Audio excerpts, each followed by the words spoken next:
Halo semuanya, Assalamualaikum warahmatullahi wabarakatuh. Perkenalkan, nama saya Muhammad Iqbal Usmani dengan NIM 2411764 dari kelas Ilmu Hukum 2024C.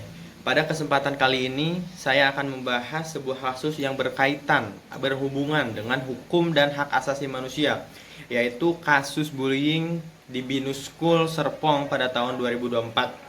Kasus ini menarik karena memperlihatkan bagaimana pelanggaran terhadap martabat manusia yang terjadi bahkan di lingkungan pendidikan yang seharusnya menjadi tempat pembentukan karakter dan nilai kemanusiaan. Melalui pembahasan ini, saya akan menjelaskan kronologi kasus, dasar hukum yang berlaku, analisis pelanggaran HAM, pandangan hukum, solusi dan keterkaitannya dengan tujuan pembangunan berkelanjutan atau SDGs. Pertama itu ada kronologi kasus. Kasus ini bermula ketika beredar video di media sosial yang memperlihatkan seorang siswa Binus School Serpong menjadi korban bullying oleh teman-temannya. Dalam video itu terlihat korban diejek, ditekan, bahkan mendapat perlakuan tidak manusiawi oleh sejumlah siswa lain. Kejadian ini memicu kemarahan publik karena dilakukan di lingkungan sekolah dan disebarkan secara sengaja. Korban mengalami tekanan psikologis yang cukup berat, hingga akhirnya tidak masuk sekolah untuk sementara waktu. Pihak sekolah sempat mendapat kritik karena dinilai lambat menangani kasus tersebut. Meski kemudian pada akhirnya menyampaikan permintaan maaf dan berjanji menindak para pelaku. Namun dari perspektif hukum dan HAM, perbuatan tersebut tidak cukup diselesaikan secara internal saja, karena sudah termasuk tindak pidana kekerasan terhadap anak serta pelanggaran hak asasi manusia. Dasar hukumnya yaitu yang pertama, secara hukum positif, beberapa regulasi di Indonesia secara tegas melarang dan memberikan sanksi atas tindakan bullying.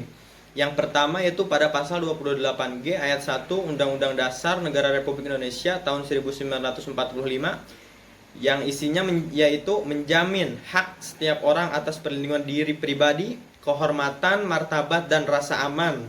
Jadi bullying jelas melanggar konstitusi negara. Selanjutnya pada Undang-Undang Nomor 35 Tahun 2014 tentang Perlindungan Anak, terutama pada pasal 76C, setiap orang dilarang melakukan atau turut serta melakukan kekerasan terhadap anak. Selanjutnya pada pasal 80 ayat 1, pelaku kekerasan terhadap anak diancam pidana penjara hingga 3 tahun 6 bulan. Yang ketiga yaitu ada Kitab Undang-Undang Hukum Pidana juga mengatur tentang bullying ini. Yang pertama pada pasal 351 ayat 1 yaitu penganiayaan ringan. Pada pasal 310 sampai 311 penghinaan dan fitnah. Pada pasal 335 yaitu perbuatan tidak menyenangkan. Yang keempat pada pasal 27 ayat 3 Undang-Undang ITE. Berlaku bila bullying dilakukan atau disebarkan lewat media sosial. Jadi dari aspek hukum, bullying bukan sekedar pelanggaran moral, tapi juga perbuatan melawan hukum yang memiliki konsekuensi pidana dan perdata. Ada juga analisis pelanggaran HAM-nya. Dalam perspektif hak asasi manusia, kasus ini termasuk pelanggaran hak atas martabat dan rasa aman, sebagaimana dijamin oleh pasal 33 ayat 1 Undang-Undang Nomor 39 Tahun 1999 tentang HAM. Setiap orang berhak bebas dari penyiksaan, penghukuman, atau perlakuan yang kejam, tidak manusiawi, dan merendahkan martabat manusia. Selanjutnya pada pasal 4 Undang-Undang HAM juga menegaskan bahwa hak untuk hidup, hak untuk tidak disiksa, dan hak untuk diakui sebagai manusia di hadapan hukum merupakan hak yang tidak dapat dikurangi dalam keadaan apapun atau non-dirigible right. Dalam kasus Binus, korban kehilangan rasa aman dan kepercayaan diri akibat kekerasan verbal dan sosial yang ia alami. Hal ini jelas melanggar prinsip dasar penghormatan terhadap martabat manusia yang menjadi inti dari konsep HAM. Selain itu, kasus ini juga mencerminkan lemahnya kesadaran HAM di lingkungan pendidikan di Indonesia, di mana kekerasan masih dianggap tradisi pembentukan mental. Itu yang seharusnya dikurangi di Indonesia. Padahal pendidikan seharusnya menjadi ruang yang aman, inklusif, dan bebas dari kekerasan. Ada juga pandangan dan analisis hukum. Sebagai mahasiswa hukum, saya menilai bahwa kasus ini menunjukkan adanya kesenjangan antara norma hukum dan implementasinya. Regulasi sudah lengkap, tetapi penegakannya masih lemah. Beberapa faktor penyebabnya antara lain yang pertama budaya impunitas, yaitu pelaku sering kali tidak diproses hukum karena dianggap masih di bawah umur.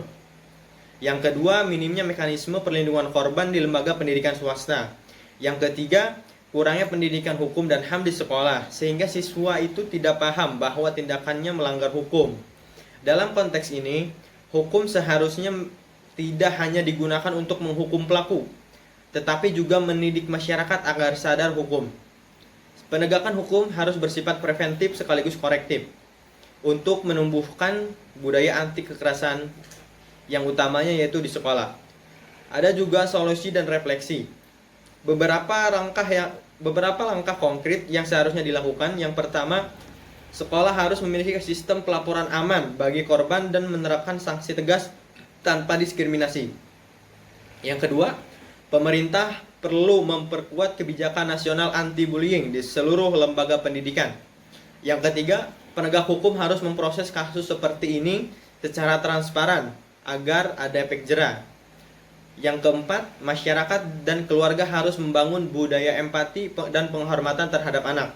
Pencegahan bullying tidak cukup dengan aturan, harus dibarengi dengan kesadaran moral, pendidikan karakter, dan budaya hukum yang adil. Keterkaitan kasus ini dengan SDGs, kasus bullying di Binus School Serpong juga berhubungan langsung dengan tujuan pembangunan berkelanjutan atau SDGs, yang itu yang pertama berhubungan dengan SDG 4, yaitu Quality Education, pendidikan berkualitas. Karena apa? Karena bullying merusak lingkungan belajar yang aman dan menghormati HAM. Mewujudkan sekolah bebas kekerasan berarti berkontribusi pada pendidikan yang inklusif dan berkualitas. Yang kedua, berhubungan dengan SDG 16, nomor 16, Peace, Justice, and Strong Institution, yaitu perdamaian, keadilan, dan kelembagaan yang kuat. Upaya penegakan hukum atas bullying mendukung terciptanya keadilan sosial dan perlindungan HAM di lembaga pendidikan. Jika korban adalah perempuan, maka kasus ini juga dapat berkaitan. Yang ketiga, berhubungan dengan SDG nomor 5, Gender Equality, karena mencerminkan perlunya perlindungan khusus terhadap anak dan perempuan dari kekerasan berbasis gender. Dengan demikian, penegakan hukum atas kasus bullying tidak hanya memenuhi prinsip hukum nasional, tapi juga mendukung komitmen global Indonesia dalam mencapai pembangunan berkelanjutan yang berkeadilan dan berperi kemanusiaan. Sebagai penutup, kasus bullying di Binus School Serpong menjadi pengingat bahwa pelanggaran HAM bisa terjadi di mana saja, bahkan di sekolah. Hukum harus hadir tidak hanya untuk menghukum, tetapi juga melindungi dan memulihkan hak korban. Sebagai mahasiswa hukum, saya pribadi, ketika memiliki tanggung jawab untuk terus menegakkan nilai-nilai keadilan, kemanusiaan, kesetaraan. Sekian pembahasan hukum dan HAM dari saya. Semoga bermanfaat, menjadi refleksi bagi kita semua untuk terus memperjuangkan keadilan dan pembangunan yang berlandaskan pada hak asasi manusia. Sekian, terima kasih. Wassalamualaikum warahmatullahi wabarakatuh.